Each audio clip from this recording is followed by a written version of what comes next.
Welcome to the Rise Above Project.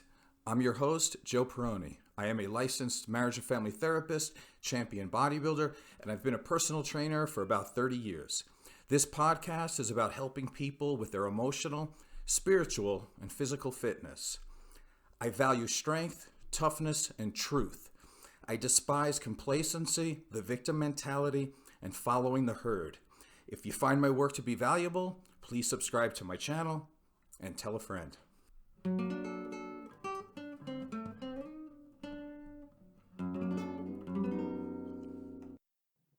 Today, I want to talk about grief, loss, and pain. Every one of us is a mortal, finite creature. We are born with the affliction of being human, and the prognosis is that we have a 100% mortality rate. We can't change that. More often than not, attempting to be unconscious of this fact will diminish happiness and will only bring the inevitable even sooner. The quicker we can accept that grief, loss, and pain is a natural part of life, the quicker we will be in accord with the laws of nature. When you can't change the path of nature, it is best to change your perspective, learn life lessons, and gain wisdom. Grief is a very personal journey that must be experienced in your own unique way. Now, just like the Robin Williams character, John Keating, in the movie Dead Poets Society, I would agree and say that you must try to find your own voice and your own perspective. But for today, I'll give you my perspective. Now, take what you like and just discard the rest. I want to start off by telling you a story. When I was still in high school, I started competing in bodybuilding shows. After one of the shows, I saw the biggest human being I have ever seen in my life. Steve Mahalik was the winner of the Mr. America and Mr. Universe shows, and he was also the owner of Mr. America's gym. He looked more like a superhero than a man. He told me that if I had the guts and the motivation to walk in the door of his gym, then he would give me a free membership. At that time, I didn't have a car. Actually, I didn't even have a job. So getting there wasn't easy. It took 2 buses each way, and it took me about 45 minutes each way, coming and going. I had no idea what I was in for, but I was ready to be a real bodybuilder. And on my way to being a real bodybuilder, I was also learning how to be a real man. One of my first lessons that Steve taught me was to never put a woman on a pedestal. Steve said it was my job to strengthen myself in every way, to be a man of achievement. To accomplish this, I needed to always be in connection with reality. And this included having the courage to see where I or even society was deficient and being able to make the necessary changes to rise above. In doing so, I could be purposeful and proud enough to make a pedestal for myself. Then and only then should I consider offering a hand to a woman to help her onto the pedestal with me.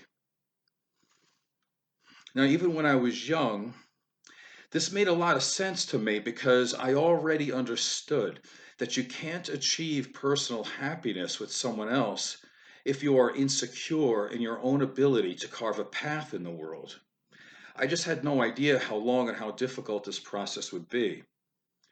On my first day at Mr. America's, I was absolutely scared to death because everyone was bigger than me, and there were banners that lined the walls that congratulated all of the champions who trained there. But I learned very quickly that in this environment, being big or strong or resting on your laurels did not earn anybody any respect. Respect was earned by working past your personal capabilities and by being able to tolerate the most discomfort and the most pain without backing down. Steve would scan the floor looking to throw people out who didn't work out hard enough. Now, on a good day, he would cancel their membership. But if he was in a bad mood, on a bad day, he would throw a dumbbell at them. He believed complacent people with no direction were nothing more than energy stealers to all the purpose driven people that he was trying to train. And he was trying to cultivate bodybuilders. When he wasn't there, he had members who were basically deputized, who would take over for him and not allow anyone to slack off. The short term goal was to always try to work to failure and try to absorb as much pain as humanly possible. Pain in and of itself was a short term goal and created immediate gratification. Consistently taking care of the short term goal would lead to the long term gratification of increasing development. Managing the suffering is the prerequisite for gaining self esteem because it is based on the ability to confront a challenge until the failure point. The acceptance of pain and the ability to fail is the pathway to success.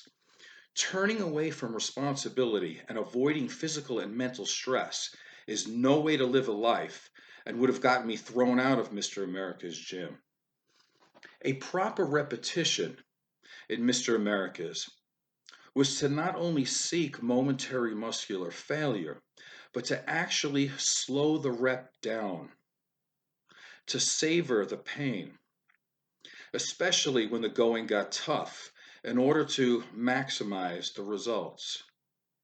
Trying to fly past the difficult part of the movement was considered to be emotionally weak and was grounds for getting your membership canceled. The take home message about life was to never shy away from anything worthwhile just because of discomfort. Let the average unconscious loser do that. A champion in the gym and a champion in life needs to live a strenuous life, not a life of comfort. Comfortableness is the cause of many debilitating diseases, and I consider it a sickness in itself. Pain is a welcome friend during the training session, as well as the accompanying delayed onset muscle soreness, because it validates the success of the training session. As Benjamin Franklin said, no pain, no gain, which means in order to make progress or to be successful, one must suffer. Pain is the rightful cost of improvement and must be paid up front before any of the fruits of labor can be experienced. This is the cost of doing business. And as Steve Mahalik would say, losing a battle is forgivable, but not being prepared or not learning from the battle is unforgivable. To be clear, one of the greatest lessons I learned about life from Steve Mahalik and others at Mr. America's gym was to develop a relationship with pain as being transformative, necessary, and that pain was a gift that was only reserved for those who lived life the right way. Living life the right way would include maxing out your potential, maxing out your experiences, and maxing out your sphere of influence. All of this obviously included some risk. But let's be honest, the best parts of life are risky. And it's risky to bench 405 pounds, and it's risky to spend $100,000 on a college education. And the biggest risk of all is to give someone your heart and hope it lasts forever. But here's the spoiler alert: it won't last forever. About 50% of marriages end in divorce. The other 50% end in death. And 100% of lives end in death. There is more than enough pain in the world for the wrong reasons. I would rather choose to have a broken heart because it is a natural consequence and proof of a strong attachment. Being numb, unfeeling, and desensitized is not living. It's weak. Emotions and feelings have never killed anyone. However, the attempt to be oblivious to emotions and feelings has killed millions of people. The biggest collection of untapped and wasted potential is in cemeteries. Our contemporary culture is based on feeding people's need to be comfortable and unconscious. Grief, pain, and loss are all dirty words because our superficial world is so blindly devoted to avoidance and sidestepping reality that we miss the obvious, in your face truth, which is pleasure and pain and love and loss are package deals if they are to be experienced fully. You can't have your cake and eat it too. If you are unwilling to risk, you will get no reward. If you are afraid of getting hurt in a relationship, then you will never have the guts to be vulnerable with another person, which means you will never experience an authentic relationship complete with intimacy and love. The collective unconscious who masquerades as conscious in America is geared toward praising new toys, new gadgets, and any other distraction to keep people infantilized and away from anything that may offer true happiness. People who are happy with themselves and their relationships are not consuming everything in sight to blind themselves from reality. Keeping America superficial, stupid, and drug, food, sex, and cell phone addicted is leading people to be afraid of real life. As a licensed marriage and family therapist, I can say without reservation that parts of the Diagnostic Statistical Manual is a joke because it is informed by our superficial culture and not by studying the essence of the human condition. According to the DSM 5, if you grieve the loss of your deceased spouse, parent, or child, you are granted 2 weeks of bereavement, and then you need to get over it and move on. Anything longer than that, and you can be diagnosed with major depressive disorder, be labeled as mentally ill, and be prescribed medication. This is where we are in our society. If you are grieving the loss of a significant other that you had a relationship with for, say, 20 years, you have exactly 336 hours to get over it. To go along with the culture that is in denial of grief and loss, we now have the psychiatric Bible that literally labels people as being mentally ill for going through the natural, normal grief process. Living in a culture of denial makes it difficult for people to properly grieve. Those in grief are not properly supported by society and don't have access to the information that may help the grieving process. Avoiding rather than processing the difficult emotions from grief will prolong the process and will amplify anxiety, depression, and loneliness. Freud said that emotions that are buried inside ourselves are buried alive. These emotions grow, fester, and become a threat to psychological and physical health as time goes on. We live in such a soft, limp, flaccid, impotent society that our entire community can't open its eyes and accept that grief, loss, and pain will come to us if we are lucky. And this can be the most meaningful, transformative moments of our life if you let it. We need to stop treating grief as a pathological illness and realize grief is nothing more than a celebration and an acknowledgement of a deep connection that has ended on earth. Death ends a life, but it does not end a relationship. Not understanding this prolongs people's pain and litters the world with unresolved trauma. Most of the neuroticism associated with grief and loss is fostered through society induced repression of emotions at the expense of the expression of emotions. It is clear that if we avoid or misuse our pain, we are missing out on an opportunity for growth and wisdom, and we are intensifying our wounds. Over time, the pain of loss can be appreciated. The depth and the intensity of the pain is equivalent to the depth and the intensity of the love that was shared. If that can be accepted, then the acceptance of grief as a beautiful pain can be accepted also. The pain gives us a chance to reevaluate, decipher what is important, reinvent ourselves, and to find meaning and purpose in life.